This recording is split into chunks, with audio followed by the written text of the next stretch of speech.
All right, chapter 12, section 2, we're going to be looking at angles and angle measures. All right, so let's start off with defining a few terms. And standard position is what you've seen, which is just a, let me have my notes here, which is just a standard angle that you see from a protractor. Angle from a protractor.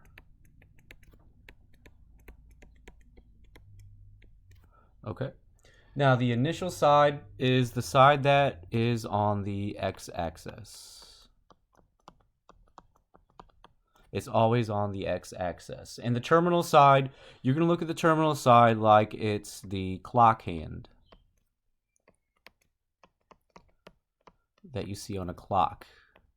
And this is the hand that moves.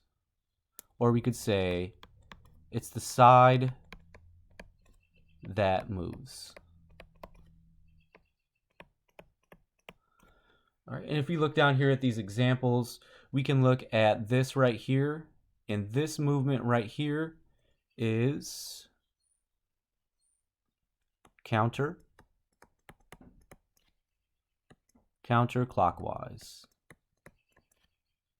All right, and with the result of that, you get a positive angle. Now, the other way it can move is clockwise. Let's switch colors here. And when it moves clockwise, we end up with a negative angle. Because what we're doing is we're starting from the initial side, that x-axis, and we're going clockwise. If you look at the 360 degrees, think of a clock while we're doing this section. Okay, and to get a positive angle, we're going counterclockwise. And when we get a negative angle, we're going clockwise. All right, so moving forward here, we're going to draw an angle in standard position. And what we're doing for 1A and 1B, I'm looking to just see, can you kind of ballpark, whoops, let's zoom back in here. Can you ballpark 80 degrees? So let's start off with our coordinate plane, and we know up here is 90 degrees.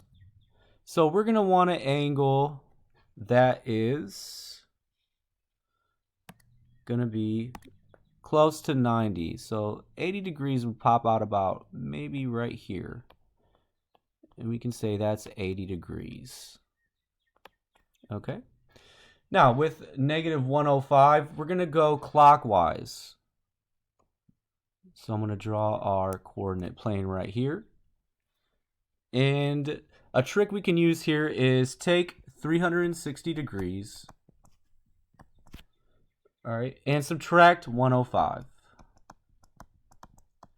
And when we do that, we get an angle of 255 degrees. So our initial side, we're going to start right here, and we're going to rotate the clock hand in a negative position. So negative 105 is going to put us about right here. And we've got negative 105 degrees. Okay, so again, when it's a positive, we're going to work up. When it's negative, we're going to work down and back. All right. Moving forward here, let's look at coterminal angles. Coterminal angles, think of it as a twin brother or twin sister.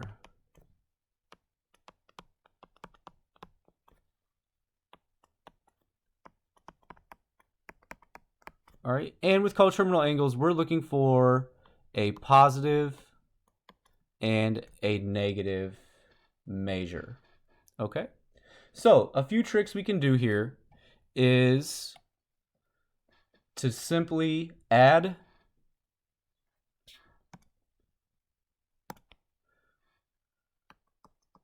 we can add 360 degrees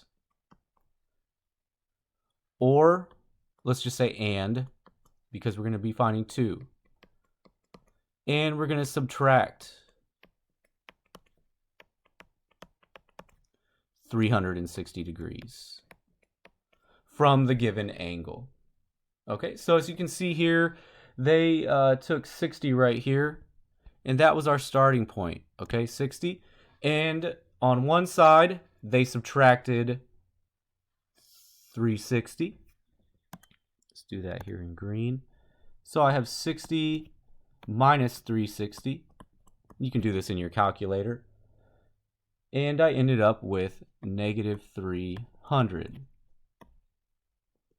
Okay, now I need to find its twin sister, twin brother. So I'm going to do 60 plus 360. And when I do 60 plus 360, I end up with 420.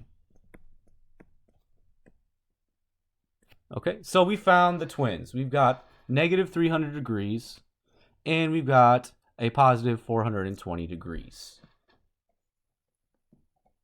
And that is coterminal angles.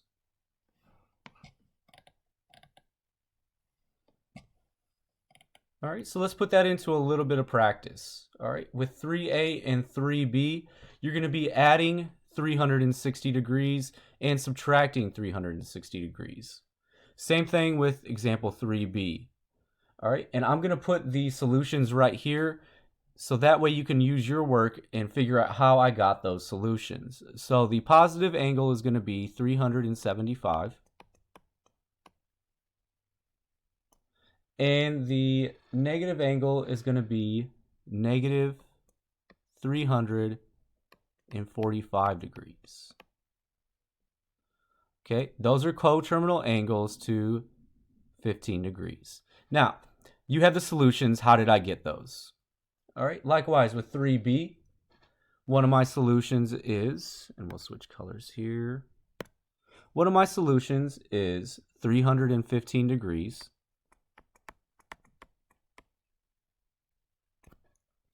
And my other solution is negative 405 degrees.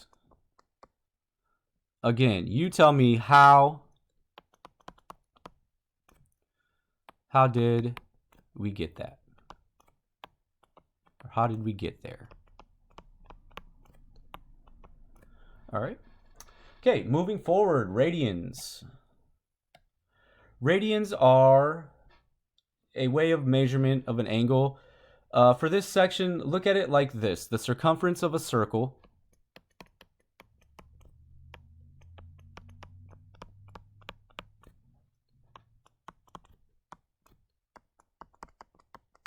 okay, the circumference of a circle is 2 times pi times radians. All right, so what we're going to do here is we're going to use that and we're going to make a conversion chart. So this is your conversion chart right here.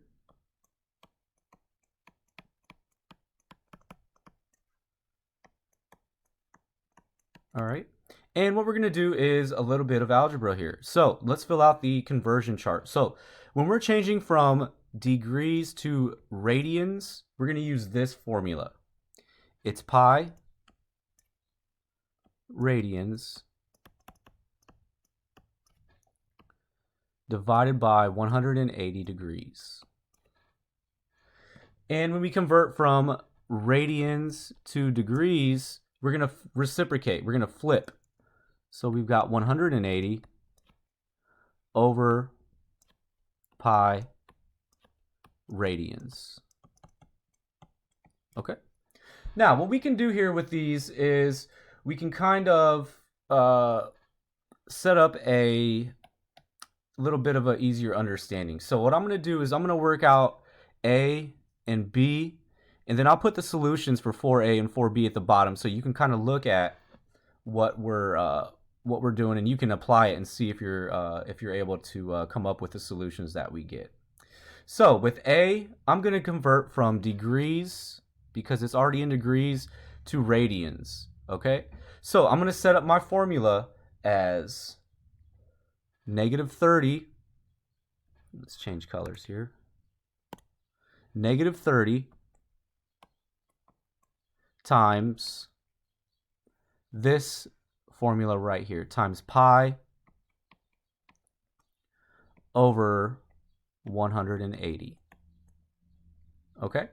So what we're going to do is we're going to leave radians out because that's the label. So we'll leave radians off to the side, and that's going to be our answer.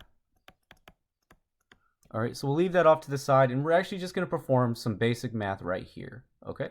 So what I'm doing is I'm going to do negative 30 times pi over 180, and that's going to give me negative 30 pi over 180.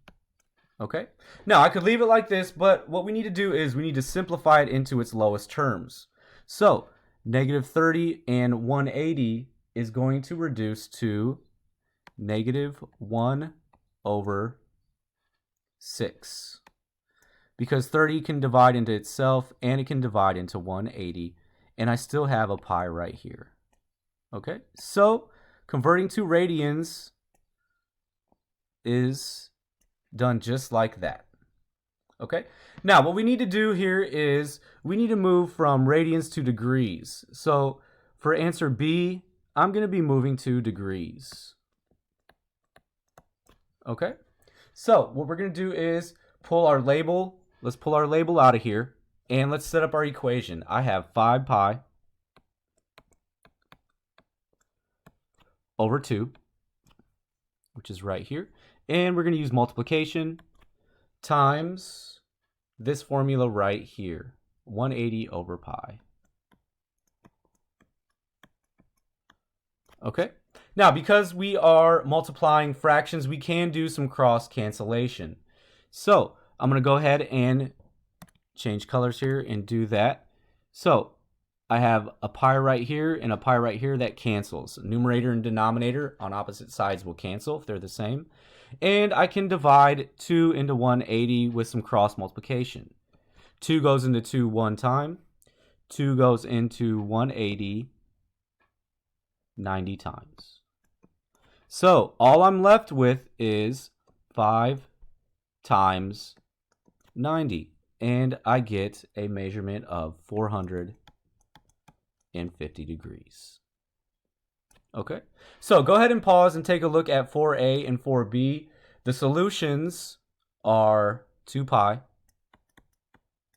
over 3. And 4b is negative 67.5 degrees. All right, try and do that and see what you can come up with. This last chart right here is going to kind of branch us into the next section. So this is kind of where we're going after that. And as you can see, there's pre-designated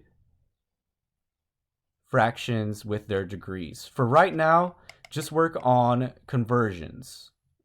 All right, so those are our notes, and I will post the assignment on our classroom.